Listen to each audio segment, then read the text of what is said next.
പിതാവിന്റെയും പുത്രന്റെയും പരിശുദ്ധാത്മാവിന്റെയും നാമത്തിൽ ആമേൻ. എന്റെ പ്രിയപ്പെട്ടവരെ, ഇന്ന് മെയ് 5-ാം തീയതി ചൊവ്വാഴ്ച, അമ്മേ പരിശുദ്ധ അമ്മേ, അമ്മേ പരിശുദ്ധ ദൈവമാതാവേ, കൃപാസനത്തിലൂടെ ഞങ്ങൾക്കും ഞങ്ങളുടെ ദേശത്തിനും അമ്മ മധ്യസ്ഥം തേടി തന്ന എല്ലാ അനുഗ്രഹങ്ങൾക്കും കൃപകൾക്കും ഞങ്ങളിപ്പോൾ ഹൃദയം നിറഞ്ഞ നന്ദി പറയുന്നു. അമ്മേ പരിശുദ്ധമ്മേ ദൈവമാതാവേ, 2004 ഡിസംബർ 7-ാം തീയതി ഉച്ചകഴിഞ്ഞ് 2:30 കൃപാസനത്തിൽ സംഭവിച്ച അമ്മയുടെ പ്രത്യക്ഷപ്പെടലിനെക്കുറിച്ച് തിരുസഭയ്ക്ക് സമർപ്പിച്ചിരിക്കുന്ന പഠനരേഖകളുടെ മേൽ സഭാത്മകമായ പഠനം ആരംഭിക്കുവാൻ ഞങ്ങൾ പ്രാർത്ഥിക്കുന്നു. അമ്മേ പരിശുദ്ധമേ, ഭൂസ്വർലോകങ്ങളുടെ രാജ്ഞിയായ അങ്ങേയ്ക്ക് ഭൗമസംരക്ഷണത്തിനായി പ്രപഞ്ചപ്രകൃതിയെ തന്നെ തിരുസഭ പ്രതിഷ്ഠിക്കുവാൻ ഈ പ്രത്യക്ഷീകരണം വഴി ഇടയാക്കണമേ. പരിശുദ്ധമേ, ജപമാല മാതാവേ, സകല കൃപാസനം പ്രാർത്ഥനയോടും ചേർത്ത് ഞങ്ങളിപ്പോൾ പ്രാർത്ഥിക്കുന്ന ഈ കുടുംബത്തിന്റെ പ്രത്യേക നിയോഗം മക്കളെ.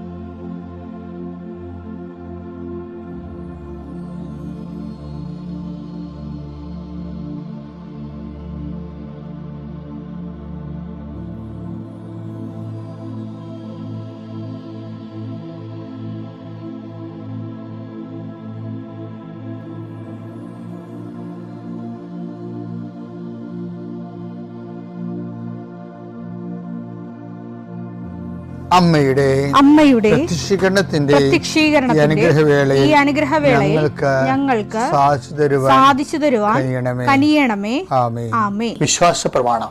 സർവശക്തനായ പിതാവും ആകാശത്തിന്റെയും ഭൂമിയുടെയും സൃഷ്ടാവുമായ ദൈവത്തിൽ ഞാൻ വിശ്വസിക്കുന്നു.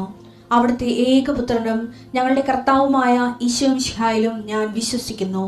ഈ പുത്രൻ പരിശുദ്ധാത്മാവിനാൽ ഗർഭസ്ഥനായി കന്യകാമറിയത്തിൽ നിന്ന് പിറന്ന് പൊന്തിയോസ് പീലാത്തോസിന്റെ കാലത്ത് പീഡകൾ സഹിച്ച് കുരിശിൽ തറയ്ക്കപ്പെട്ട് മരിച്ച് അടക്കപ്പെട്ട് പാതാളങ്ങളിൽ ഇറങ്ങി മരിച്ചവരുടെ ഇടയിൽ നിന്ന് 3-ാം നാൾ ഉയർത്ത് സ്വർഗത്തിലേക്ക് എഴുന്നള്ളി സർവശക്തിയുള്ള പിതാവായ ദൈവത്തിന്റെ വലതുഭാഗത്തിരിക്കുന്നു.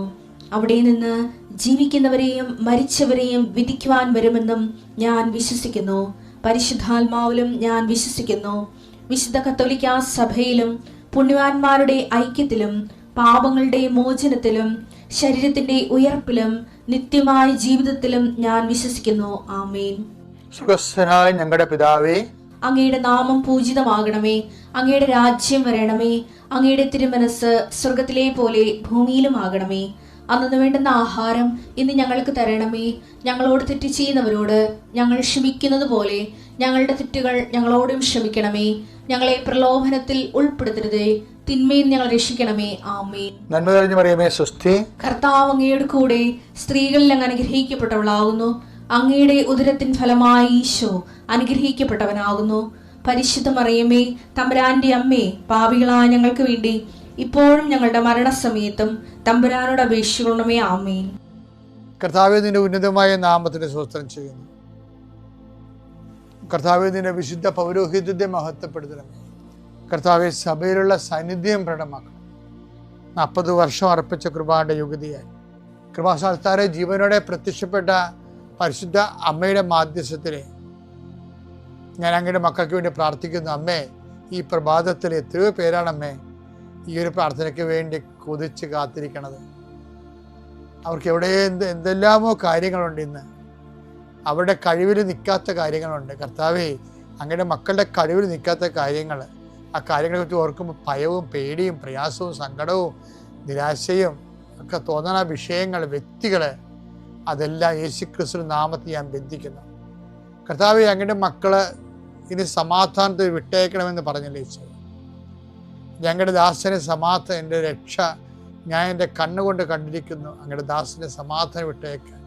സമയം ദീർഘദർശി പറഞ്ഞതുപോലെ അങ്ങയുടെ മക്കൾ ഈ പ്രാർത്ഥനയ്ക്ക് ശേഷം സമാധാനം കണ്ടെത്താൻ ഇടയാക്കണം പ്രാർത്ഥിക്കുന്നു. നിങ്ങളുടെ ജീവിത ചിന്തകള്, നിങ്ങളിന്ന് പോകാനിരിക്കുന്ന ഇടങ്ങള്, സംസാരിക്കുന്ന വ്യക്തികള്, ഒപ്പിടുന്ന പേപ്പറുകള്, എഴുതുന്ന രേഖകള്, എൻ്റെ മക്കള് ജീവിത ഉപായത്തിന് വേണ്ടിയും മേൽഗതിക്ക് വേണ്ടിയും ജോലിക്ക് വേണ്ടിയും ജോലിയുടെ അനുബന്ധ കാര്യങ്ങൾക്ക് വേണ്ടിയും എവിടെയെല്ലാം യാത്ര ചെയ്യുന്നു, ആരോടെല്ലാം സംസാരിക്കുന്നു, ഫോൺ ചെയ്തിട്ട് എന്തെങ്കിലും ഡേറ്റോ കാര്യമോ തീരുമാനമോ വാക്കോ പ്രവൃത്തിയോ തീരുമാനമോ കിട്ടാൻ വേണ്ടി കാത്തിരിക്കുന്നു. അതെല്ലാം മക്കൾക്ക് അനുകൂലമാവുകയും അത് ഈശോയുടെ നാമത്തിൽ ഞാൻ നിങ്ങളെ അനുഗ്രഹിക്കുകയും ചെയ്യുന്നു.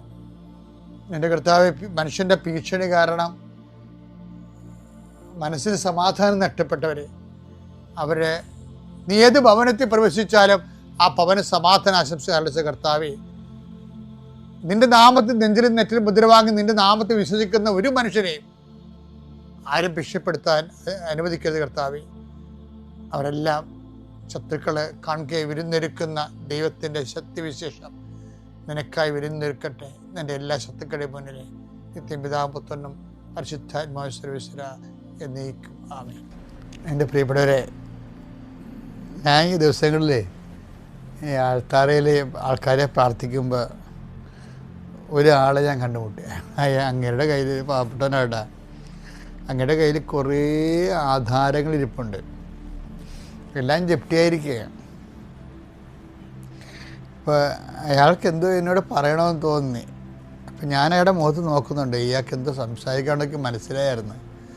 അപ്പോൾ അയാൾ പക്ഷേ സംസാരത്തെ കേട്ടപ്പോൾ ഞാൻ അത്ര എനിക്ക് ഒരു ഹാപ്പി അല്ലായിരുന്നു. ഞാൻ പുള്ളി പറഞ്ഞ ഇതാണ്, എന്നോട് ചോദിച്ചതെന്ന്, അച്ഛാ എനിക്ക് എന്തെങ്കിലും കുറവുണ്ടോ എന്ന് ചോദിച്ചു. അപ്പോൾ പരിശുദ്ധാത്മാവ് എൻ്റെ മനസ്സിൽ ഇൻക്ലിനേഷൻ, ഈ മനുഷ്യനെ അച്ഛന്മാരൊക്കെ കാണുമ്പോൾ ചോദിക്കേണ്ട ഒരു ചോദ്യമാണ്. അതിന് ഞാൻ റെസ്പോണ്ട് ചെയ്തില്ല. ആ ചോദ്യം ചോദിക്കാൻ വേണ്ടി എന്തോ ചോദിച്ച പോലെ തോന്നിയ കാരണം റെസ്പോണ്ട് ചെയ്തില്ല. പക്ഷെ അതിനുശേഷം ഞാൻ ആൾക്കാരൊക്കെ പ്രാർത്ഥിച്ചതിന് ശേഷം ഈ അടുത്ത് തിരിച്ചു വന്നപ്പോൾ ഞാൻ പറഞ്ഞു, നമ്മൾക്ക് എന്തെങ്കിലും കുറവുണ്ടെങ്കിൽ അതെല്ലാം ആ കുറവ് ഉൾപ്പെടെ ഇങ്ങനെ ഓരോ കുറവുകളും എടുത്ത് ഇപ്പം നമ്മൾ ഹിറ്റൊന്നും സാധനമില്ലേ, ഹിറ്റ് അത് ഈ പാറ്റയിലേക്ക് അടിക്കണ സാധനമില്ലേ, അപ്പം ഇങ്ങനെ കൊമ്പും കോലൊക്കെ വെച്ചിട്ടിരിക്കണേ. അപ്പോൾ നമ്മൾ അത് അടിക്കുമ്പോൾ പാറ്റയും ചാകും, അതിൻ്റെ അടി പല്ലി ഉണ്ടെങ്കിൽ പല്ലിയും ചാകും, വേറെ എന്തെങ്കിലും ജീവികളൊക്കെ ഉണ്ടെങ്കിൽ അതൊക്കെ ചത്തു പോകും. അപ്പോൾ പല്ലിക്ക് ഒരു ഹിറ്റ് പോലെ ഒരു സ്പ്രേ, പാറ്റയ്ക്ക് വേറെ സ്പ്രേ, പഴുതാരയ്ക്ക് വേറെ സ്പ്രേ, അങ്ങനെയൊന്നുമില്ല. ഉടമ്പടി എന്ന് പറഞ്ഞാൽ എല്ലാ സാധനത്തിനെയും ഞാൻ പറഞ്ഞു, നിങ്ങൾ വൃത്തിമേനായിട്ട് ഉടമ്പടി ഒന്ന് ചെയ്യും. അപ്പോൾ എന്തിനും കുറവുണ്ടെങ്കിൽ ഓട്ടോമാറ്റിക്കായിട്ട് അത് പരിഹരിക്കും. അല്ല ഓരോ സാധനത്തിനും ഓരോ കുറവിന് ഓരോ സൊല്യൂഷൻ പറഞ്ഞിട്ട് കാര്യമില്ല. അങ്ങനെയൊക്കെ പറയുന്നവരുണ്ടായിരുന്നു. ആ കാലം കഴിഞ്ഞോ? നമ്മൾ ദൈവതിരുസന്നിധിയിൽ എന്താ നമ്മൾ ചെയ്യണത്? കർത്താവുമായിട്ട് ഒരു എഗ്രിമെൻറ്റ് ചെയ്യാൻ, അല്ലേ? അപ്പം തന്നെ നമ്മൾ ദൈവമായിട്ടാണ് ചെയ്യണത്. അത് അതർ പേഴ്സൺ ആരാണ്? ദൈവമാണ്. അപ്പോൾ ദൈവമായിട്ട് ഒരു എഗ്രിമെൻറ്റാണ് ചെയ്യണത്. അല്ല നമ്മളിങ്ങനെ ദൈവത്തോട് തിരുസന്നിധിയിൽ കുദാശകൾ ഒന്നും എഗ്രിമെൻ്റ് അല്ല. അത് നമ്മുടെ വ്രതം നമ്മൾ എടുക്കണതാണ്. ഇപ്പം അനുസരണം എന്ന വ്രതം അത് നമ്മൾ എടുക്കണത്. അത് നമ്മൾ ഏകപക്ഷീയമായിട്ട് ആ വ്രതം എടുക്കുകയാണ്. നമ്മൾ വി ടേക്ക് ദാറ്റ് വൗസ്. ഉടമ്പടി എന്ന് പറഞ്ഞൊരു വൗസ് എടുക്കലല്ല ശരിക്കും പറഞ്ഞാൽ. ആൾക്കാർ അങ്ങനെ ധരിച്ചിട്ടുണ്ട്. അതായത് ചില അച്ഛന്മാരോടൊക്കെ നമ്മൾ പറയും, അച്ഛനെ ജോസഫിനെ കാണാൻ വേണ്ടി വന്നാണെന്ന് പറഞ്ഞു. അപ്പം ഞാൻ അച്ഛന്മാരാണെങ്കിൽ ഞാൻ ചോദിക്കും, നിങ്ങൾ ഉടമ്പടിയിലാണോ എന്ന് ചോദിക്കുമ്പോൾ ഇല്ല, ഉടമ്പടിയിലൊന്നുമല്ല. അപ്പോൾ നമ്മളൊക്കെ ഉടമ്പടിയിലല്ല അച്ഛാ, എന്നോട് ഇങ്ങോട്ട് ചോദിക്കും. ഞാൻ പറഞ്ഞു, അത് നമ്മൾ അങ്ങോട്ട് എടുത്തതല്ലേ ഉടമ്പടി. അതിന് വൗസെന്നാണ് പറയണത്, വ്രതം, അനുസരണ എന്ന വ്രതം. ഈ ബൈബിളിലെ ഉടമ്പടി എന്ന് പറയുന്നത്, കൃപാസനം നടക്കുന്നത് മരിയൻ ഉടമ്പടിയാണ്. എന്ന് വെച്ചാൽ അത് ബൈലാറ്ററാണ്. വെച്ചാൽ അതായത് അതിൻ്റെ മുഴുവൻ അടിസ്ഥാനങ്ങൾ എവിടെ ഉള്ളത്? അതിലെ പുറപ്പാടിൻ്റെ പുസ്തകത്തിൽ ഉടമ്പടി ജനത, ഉടമ്പടി ഫലകം നൽകിയതിന് ശേഷമാണ്. ഉടമ്പടി ഫലകം നൽകിയതിന് ശേഷമാണ് ഉടമ്പടി ജീവിതം വരണത്. ആ ഉടമ്പടി ജീവിതത്തിൻ്റെ ഏറ്റവും ഉത്തമമായ അതിൻ്റെ ഫോർമേഷനിലെ കൾമിനേഷനിലാണ് ക്രൈസ്റ്റ് എന്ന് പറയുന്നത്. അപ്പം നമ്മൾ അവൻ പറയണത് പോലെ ചെയ്യണം. അപ്പം അവൻ പറയണ പോലെ ചെയ്യുമ്പോൾ അത് നമ്മൾ അങ്ങോട്ട് ചെയ്യുന്നതാണ്. പക്ഷേ അതിന് ദൈവം ഇങ്ങോട്ട് തരുന്ന വാഗ്ദാനങ്ങളുണ്ട്. അപ്പം ഇത് ബൈലാറ്ററലാണ്, ഉഭയകക്ഷിയാണ്. ദൈവം ഒരു കക്ഷിയാണ് ഇതിൻ്റെ അകത്ത്. അപ്പം തന്നെ അത് മനസ്സിലാക്കുമ്പോൾ തന്നെ നമ്മളെന്ത് ചെയ്യും? അയ്യോ, ദൈവമായിട്ടാണല്ലോ നമ്മൾ ഒരു എഗ്രിമെൻറ്റിൽ വരാൻ പോണത്. അപ്പം ഞാനും എബ്രഹാത്തെ പോലെ ഞാൻ പരിശുദ്ധനായിരിക്കുന്ന പോലെ നീയും പരിശുദ്ധനായിരിക്കണം. അപ്പം അതിൻ്റെ ആദ്യ പടി തന്നെ എന്താണ്? വിശുദ്ധീകരണമാണ്. ഉടമ്പടിയുടെ ആദ്യ പടി. വിശുദ്ധീകരിക്കാത്ത ആർക്കും ഉടമ്പടി ചെയ്യാൻ പറ്റത്തില്ല. അപ്പോൾ അതുകൊണ്ട് തന്നെ ഓട്ടോമാറ്റിക്കായിട്ട് ആ വ്യക്തി ഉടമ്പടിയെക്കുറിച്ച് ബോധമുള്ള ആളാണെങ്കിൽ ആ വ്യക്തി സ്വയമായിട്ട് അപ്പം തന്നെ ആരും പറയാതെ, ഞങ്ങൾ ആരും ഉപദേശിക്കാതെ നിർദ്ദേശിക്കാതെയും ആ വ്യക്തി സത്യസന്ധമായിട്ട് തന്നെ സുവിശേഷ വിഹിതമായിട്ട് ദൈവതിരുസന്നിധിയിൽ ഒരു കോമ്പറ്റൻ്റ് പാർട്ട്ണറാകും. ഉത്തരവാദിത്വമുള്ള ദൈവത്തോട് ഉടമ്പടി ചെയ്യാൻ പറ്റുന്ന വ്യക്തിയായിട്ട് അവർ തന്നെ പ്രാർത്ഥിച്ചും വിശുദ്ധീകരിച്ചും ഒരുങ്ങിയായിരിക്കും വരണത്. അങ്ങനെ വരണ ആയിരങ്ങളുണ്ട് കൃപാസനത്തിലോട്ട്. ചുമ്മാ വായി നോക്കി വണ്ടിയൊക്കെ ആയിരുന്നുണ്ട് ആരെങ്കിലും വിളിച്ചെന്നും പറഞ്ഞിട്ട് കൂടെ വന്ന് അതെവിടെയും കുത്തിയിരുന്നിട്ടും എഴുതിയിടുന്ന ആൾക്കാരും ഉണ്ട്. അങ്ങനെയുള്ള അവതാരങ്ങളും ഉണ്ട്.